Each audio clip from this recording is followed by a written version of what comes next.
Imagine this.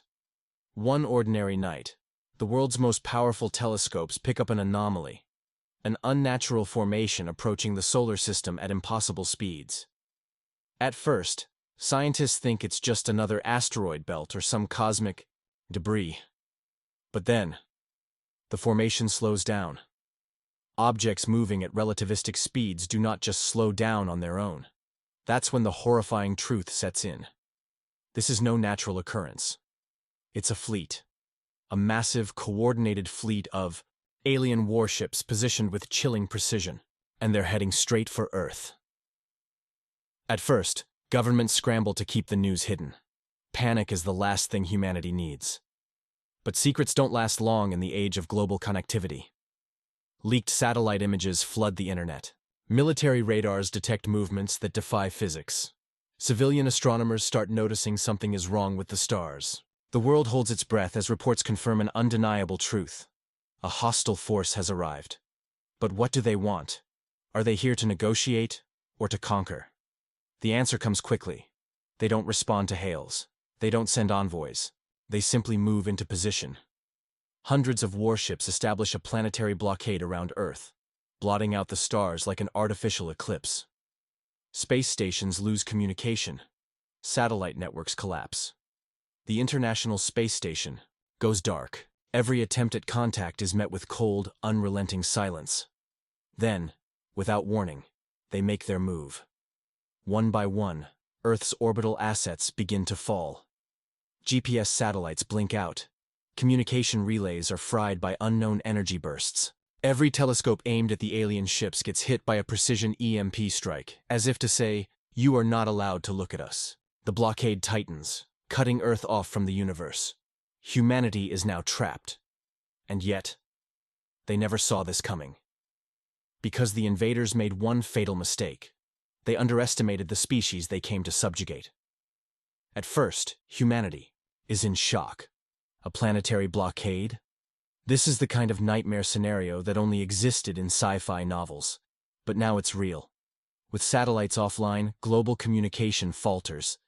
The internet collapses into regional networks, and military forces are forced to rely on outdated radio frequencies. The world's most powerful nations activate their highest-level defense protocols. Fighter jets scramble. Submarines disappear into the depths, preparing for a counter-strike. Underground bunkers fill with military strategists, politicians, and scientists working desperately to understand their enemy.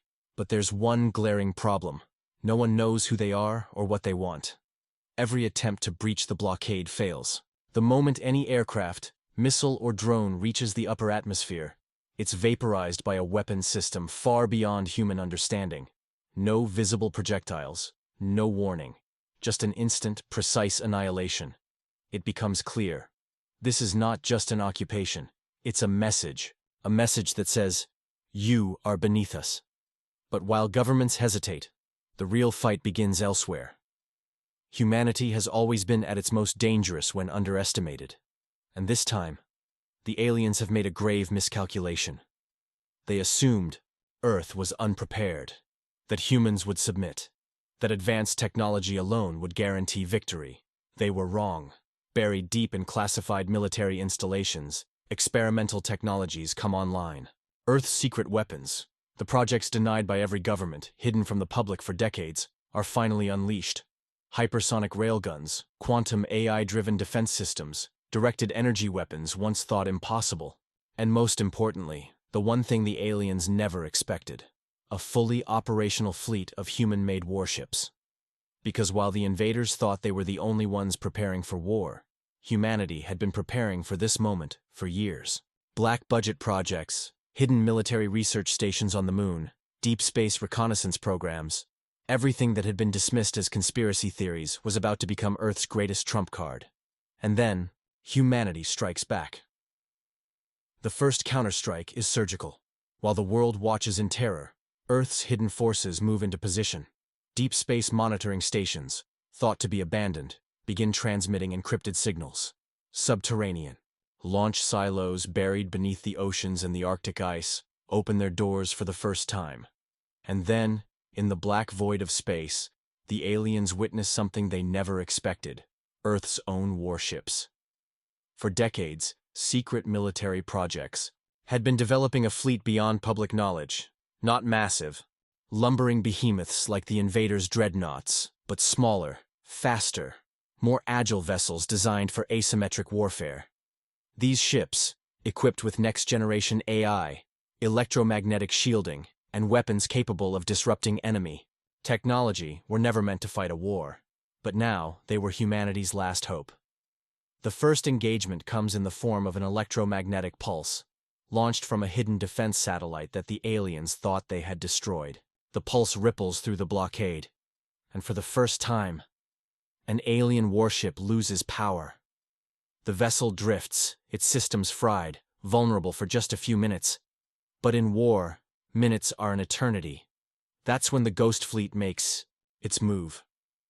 A squadron of human warships, utilizing experimental cloaking technology, emerges from Earth's shadowed orbit. Moving with precision, they strike at the crippled alien vessel, piercing its hull with kinetic weaponry moving at near light speeds. The ship implodes, its superstructure collapsing in a silent explosion of debris. The aliens reel from the unexpected attack. They had assumed Earth was defenseless. But as human warships continue their hit-and-run strikes, targeting critical points in the blockade, the invaders begin to realize something chilling. They have severely miscalculated. Then comes the second phase. On the ground, Earth's best hackers, AI engineers, and quantum scientists work on a new strategy: turn the enemy's own technology against them. If these ships are connected through a command network, what happens if that network is compromised? A virus, designed in record time by the most brilliant minds on the planet, is uploaded through a captured alien drone. The effects are immediate: glitches, shutdowns, weapons going offline. The blockade is failing. The invaders, who once held absolute control, now find themselves scrambling to defend against a species that refuses to be conquered. And then, humanity delivers the final blow.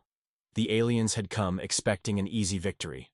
A technologically inferior species, trapped on its homeworld, too primitive to resist. But now, their fleet was in disarray.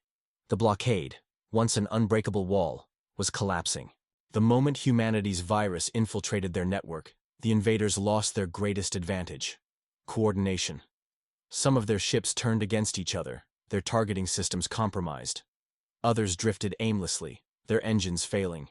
And the worst part? They couldn't tell where the next attack was coming from. Earth's counteroffensive reaches its peak. While elite warships engage the enemy in orbit, forces on the ground launch their own assault. Hidden military installations fire hypersonic railguns straight into space, punching through alien hulls with sheer kinetic force. Experimental anti-gravity fighters, developed in secret black-budget programs, take to the skies, evading alien scans with unpredictable maneuvers. The invaders, who had assumed space was their domain, now find themselves being hunted. Then, in one final desperate act, the alien command ship attempts to retreat. This was supposed to be their victory, not an escape mission.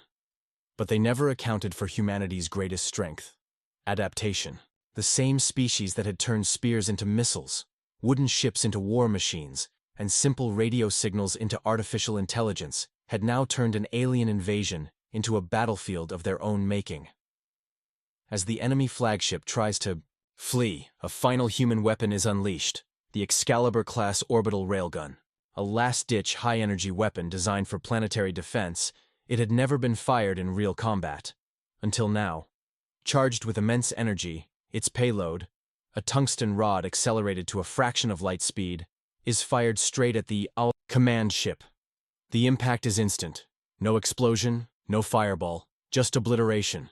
The command ship, the heart of the blockade, is gone, and with it, the remnants of the fleet scatter. Leaderless, crippled, and outmatched in a war they thought would be effortless, the invaders make a choice they never expected to make. They run. And just like that, Earth is free.